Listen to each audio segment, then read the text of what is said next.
વિચાર તો કરો. કેટલાય ઠેકાણે નાની નાની વસ્તુઓ એ સામાન્ય માણસો મોંઘવારીને ભ્રષ્ટાચારથી પીસાતી આ પ્રજા માટે સરળ સરળ નીતિ નિયમો, માણસો આવે સચિવાલયમાં ગાંધીનગરમાં આવે, કોઈ મુલાકાત ના, કોઈ મળે નહીં. અરે તમે બનાવેલી સરકાર, તમને જો એ તમારો નેતા, તમારો આગેવાન તમને મુલાકાત ના આપતો હોય, તમે શેના માટે મત આપવા જાઓ? તમને કંઈ નથી થતું? બાપુનો લોક દરબાર યાદ આવે છે? વિધાઉટ એપોઇન્ટમેન્ટ ગમે ત્યારે આવો, સવારથી સાંજ સુધી, ત્યારે ત્યાં ફટાફટ નિર્ણય, ટણાટણ સરકાર. આવી સરકાર જોઈએ, જે સરકાર માનવતાના આધારે તમારી પડખે ઊભી રહે.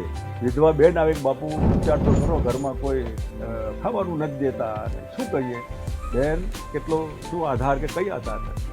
આ આધાર ન હોય તો સરકાર આધાર ન બની શકે. આની દરકાર કોણ કરશે? આજે હું વિધવા બહેનોને 5,000 રૂપિયા આપવાના મતનો છું. નિસહાય વૃદ્ધો વૃદ્ધાશ્રમમાં ઉભરાઈ રહ્યા છે, આપો માસિક 5,000 એક નિસહાયને સહાય. એટલું જ નહીં, રેમરાની નોકરી કેમ બંધ કરી દીધી? અરે માનવતાના આધારે જેના મા બાપ ગુજરી ગયા ચાલુ સરકારી નોકરીએ, એના પરિવારને, એક સંતાનને ક્યાંક તો રોજીરોટી આપો. કોણ ચિંતા કરશે?